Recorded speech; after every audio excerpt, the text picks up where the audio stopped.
Nous lisons 1 Corinthiens chapitre 10, nous commençons au verset 1.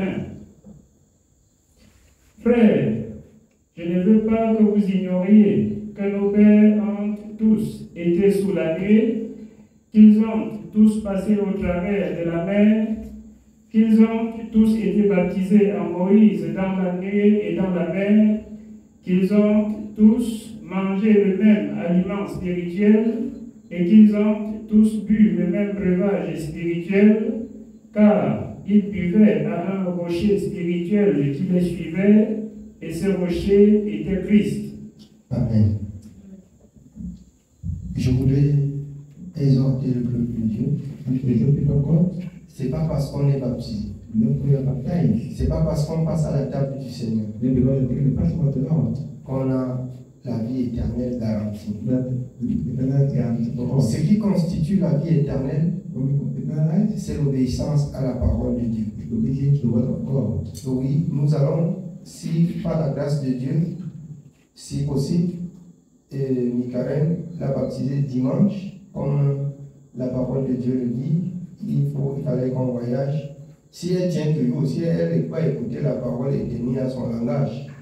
Donc, ce n'est pas le baptême qui va pousser quelqu'un à obéir à Dieu, puisque ceux-ci ont été baptisés et ont pris le repas du Seigneur, ce que tu nous vas prendre là. Mais la plupart ne sont pas agréables à Dieu, puisque par la suite, Dieu les a livrés à la mort, parce qu'ils n'obéissaient pas à la parole de Dieu. Parce qu'ils n'obéissaient pas à la parole de Dieu.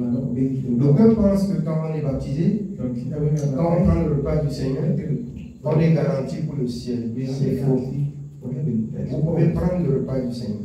Vous pouvez parler en langue. Être baptisé. Et Dieu vous rejette.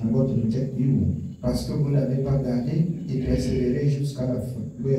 Dans le livre de Matthieu, ce sont ceux-là qui croient, qui gardent et qui persévèrent jusqu'à la fin et doivent être sauvés. Il faut que les enfants de Dieu comprennent cela. Peut-être Michael va comprendre qu'elle ne devait pas s'y baptiser et persévérer et elle va désister à son baptême. C'est que c'est toi qui choisis. J'ai dit seulement, beaucoup ont pris l'engagement, mais ne sont pas agréables à Dieu. Comme beaucoup qui sont passés au milieu de nous, on est très peu exigeants. Ils ne disent pas que la parole de Dieu est trop exigeante, mais comme moi qui parle, je suis exigeant. Comme si j'avais écrit quelque chose dans ce livre. Parce que je n'entretiens pas les pécheurs. Je sanctionne les pécheurs. Le Seigneur dit, ne prenez point part aux œuvres infructueuses des ténèbres. Condamnez-les. Tu fais ce qui ne marche pas, ça mérite la condamnation. On te condamne comme la parole de Dieu. On doit marcher selon la parole qu'on a appris de Dieu. Amen. Oui, on continue. Nous continuons au verset 5.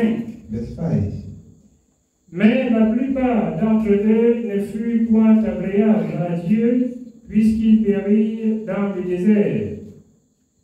Or, ces choses sont arrivées pour nous servir d'exemple, afin que nous n'ayons pas de mauvais désirs comme ils en ont eu. Ces choses sont arrivées pour nous servir d'exemple. Est-ce qu'en vous disant la vérité comme ça, j'ai tort de vous dire la vérité? Je fais mal de vous dire que si vous vous engagez et vous vous détournez après, vous ne seriez pas agréable à Dieu. Vous pouvez être condamné, vous pouvez trouver même la mort. J'ai exagéré de vous dire ce qui est écrit. C'est plutôt vous aimer pour vous dire éviter la mort, éviter la perdition. Dans 1 Jean, il est dit, n'aimez point le monde, ni les choses qui sont dans le monde. Mais beaucoup d'enfants de Dieu qui croient, qui prennent l'engagement et que Dieu les accorde même le don du Saint-Esprit, ils convoitent encore dans le monde, ils aiment encore le monde. C'est un piège, c'est un danger. Le Seigneur dit dans Romains 12 que votre corps est précieux. Et c'est la seule chose, le seul sacrifice que Dieu agrée de vous. Que quand vous avez cru, vous deviez utiliser votre corps tout entier. Et tout ce qui est à vous, pour servir Dieu et être conforme à la parole de Dieu. Être conforme à la parole de Dieu. Sinon, ne croyez pas. Sachant que vous êtes déjà mort et que votre place est en enfer. Là, vous pouvez trouver la mort à tout bout de chemin. Sinon, ne croyez pas. Je vais vous dire quelque chose. C'est qu'on prêche dans les rues, on flatte les gens de venir à l'église là. Ce n'est pas l'église. C'est l'association des jeunes et des vieux. Ce n'est pas l'église. Voici l'église. Le Seigneur dit, dites la vérité, chacun à son prochain. Tu es libre de t'engager, tu es libre d'accepter, tu es libre de refuser. Et il ne faut pas être là et n'étant pas là. Dieu vous dit là comme n'étant pas là, Dieu considère que tu n'es pas là. Parce que, étant Dieu, dans le nom, la parole de Dieu dit que le peuple d'Israël a servi Dieu.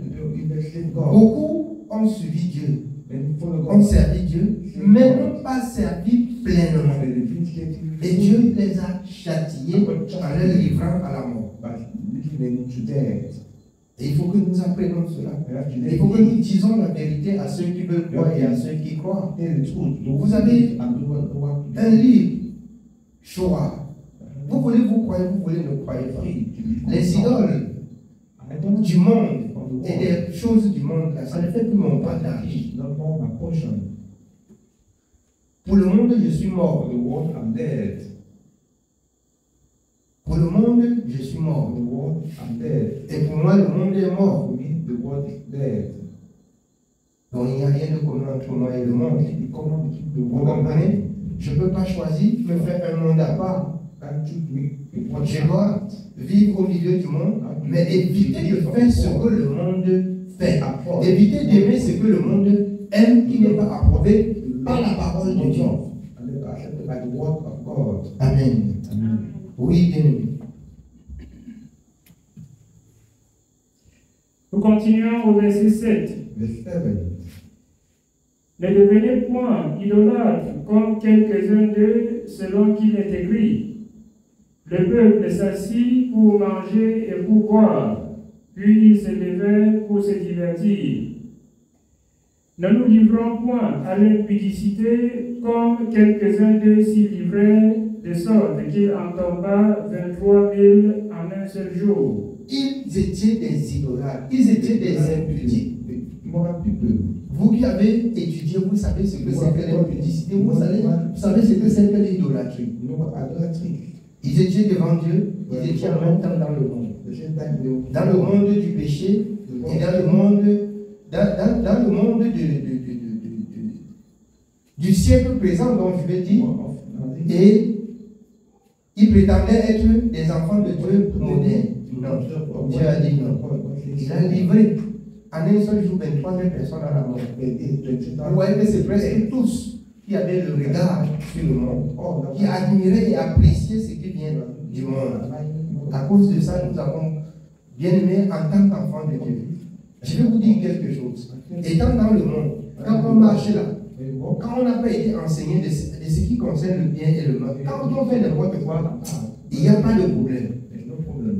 Mais quand on t'a déjà dit, Dieu dit, c'est là que tu vas faire et tu vas voir que le ciel est descendu sur toi. Tous tes problèmes commencent. Tous tes problèmes commencent. Amen. Oui, bien aimé. Nous sommes au verset 9. Ne tentons point le Seigneur comme le tentaient quelques-uns d'eux qui périrent par les serpents. Ne murmurez point comme murmuraient quelques-uns d'eux qui périrent par l'exterminateur. Les murmures, la tentation. Je vais essayer avant de voir. On tente Dieu. On murmure. On va à la rencontre de ce que Dieu a recommandé. Cela nous sert d'exemple. Beaucoup de ceux qui ont péri, ils se sont conduits ainsi. Que ça nous donne des leçons. Amen. Amen. Oui, bien. Au verset 11. 11. Ces choses leur sont arrivées pour servir d'exemple et elles ont été écrites pour notre instruction. Et elles ont été écrites pour notre instruction à nous qui sommes parvenus à la fin des siècles. Ainsi donc, que celui qui croit être debout prenne garde de tomber. Que celui qui croit être debout, que celui qui croit qu'il est déjà enfant de Dieu, se méfie de tomber. Parce que tomber là et se relever là, c'est quelque chose de très difficile selon 1 Corinthiens 6. Demeurions-nous dans le péché afin que la grâce soit bonne? Non. Ayant appris la vérité et se tournant encore vers le monde, vers le péché, mais ce que nous avons vomi hier, on est tout simplement des hommes animaux. Il dit que les hommes animaux ne conçoivent pas les choses de l'Éternel. Comme l'apôtre Pierre, le chien est retourné à ses vomissures. Ce que tu as confessé hier, ce que tu as dit non, tu retournes. C'est là où vient ta mort. C'est là où vient ta mort. Amen. Amen. Oui, bien. Aucune tentation ne vous est survenue qu'il n'ait été humaine. Et Dieu, qui est fidèle, ne permettra pas que vous soyez tentés au-delà de vos forces. Il dit que si c'est même la tentation, Dieu ne vous soumet pas à une tentation qui dépasse votre force. Alors, quand quelqu'un dit que quelque chose lui arrive, ou de l'impudicité ou de l'impureté, ou le vol, il faut d'abord combattre pour voler. Et quand tu voles, Dieu te laisse de comprendre dans ta pensée que c'est le vol. Donc tu peux résister. Tu peux te détourner du mal. Tu prends l'engagement à aborder le mal et tu consommes. Tu dis que c'est l'erreur. C'est pas l'erreur. C'est pas l'erreur. Il n'y a pas l'erreur dans ça. Vous allez fabriquer des choses là. Devant Dieu et moi là, ça passe pas. Fabriquer, ça passe pas. Il n'y en a pas. Amen. Amen. Voici ce que le Seigneur dit dans 1 Timothée 2, à partir du verset 9.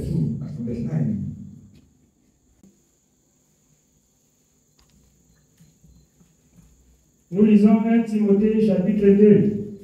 Nous commençons au verset 9.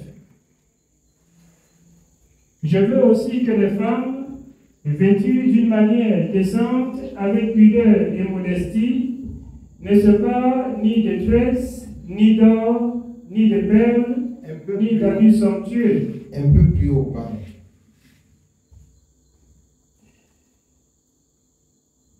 Je commence au verset 4. Au verset 3, cela est bon et agréable devant Dieu notre Sauveur, qui veut que tous les hommes soient sauvés et parviennent à la connaissance de la vérité. Dieu veut que tous les hommes soient sauvés par la vérité et la justice. Cela est bon. Qu'est-ce qui est bon? De dire la vérité chacun à son prochain. Cela est bon. Oui, bien, mais on continue. Car il y a un seul Dieu et aussi un seul médiateur entre Dieu et les hommes, Jésus-Christ homme. Si il y a un seul Dieu, un seul médiateur, et que tu as rencontré le médiateur, et que tu te peins devant le médiateur, qui d'autre vas-tu rencontrer encore? Tu trouves que si ce n'est pas la grâce encore, ta vie va être foutaise. Ta vie va être, ça va s'arrêter là. Oui, bien. Car il y a un seul Dieu et aussi un seul médiateur entre Dieu et les hommes, Jésus-Christ homme, qui s'est donné lui-même en rançon pour tous. C'est là le témoignage rendu en son propre temps et pour lequel j'ai été établi prédicateur et apôtre. Je dis la vérité, je ne mens pas, chargé d'instruire les païens dans la foi et la vérité. Je veux donc que les hommes prient en tout lieu, en élevant des mains pures, sans colère ni mauvaise pensée. Amen. Il faudrait que ta pensée soit sainte. Il faudrait que la colère disparaisse. Il faudrait que quand tu élèves tes mains pour faire ta prière, que tu sois irréprochable. Proverbe 18, étant pécheur, marchant dans le péché, la prière que tu adresses vers Dieu consiste une abomination en ta personne. Tu attires encore plus la colère. Pour ceux qui vivent dans le péché et qui se noient dans le péché et qui pensent qu'ils se cachent, vous êtes en train de mourir à petit feu. Amen. Oui, bien. Nous sommes au verset 9. Je veux aussi que les femmes, vêtues d'une manière décente, avec pudeur et modestie, ne se parent ni de tresses, ni d'or, ni de perles, ni d'habits somptueux, mais qu'elles se parent de bonnes œuvres comme il convient à des femmes qui font profession de servir Dieu. Amen. Il y a ici quelque chose fondamental que les femmes doivent retenir. Ça ne voudrait pas dire que la femme ne doit pas bien s'habiller. Non, loin de là. S'habiller décemment. C'est, vous savez, dans Romains 12, ne vous conformez pas au siècle présent. Le siècle présent, c'est quoi? C'est que pour être à la mode, il faut aussi mettre l'habit. C'est ça, non? Court. Oui, il faut que ça colle sur toi jusqu'à ça dessine tout ton corps. Tu n'es pas agréable à Dieu.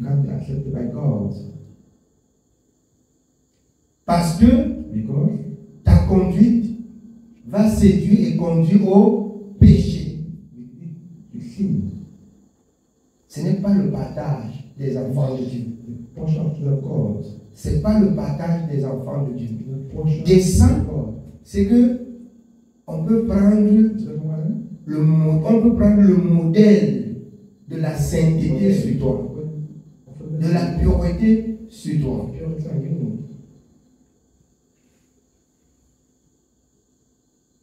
Aujourd'hui, ce sont des enfants de Dieu qui présentent ce qui est à la mode. Et on doit dire qu'on sait Dieu. C'est injuste. S'habiller décemment. Décemment. Il ne faudrait pas que ton habillement alors induit et conduit au péché. Si l'homme te regarde, il te convoite, il pêche par l'esprit, tu aurais conduit une personne au péché.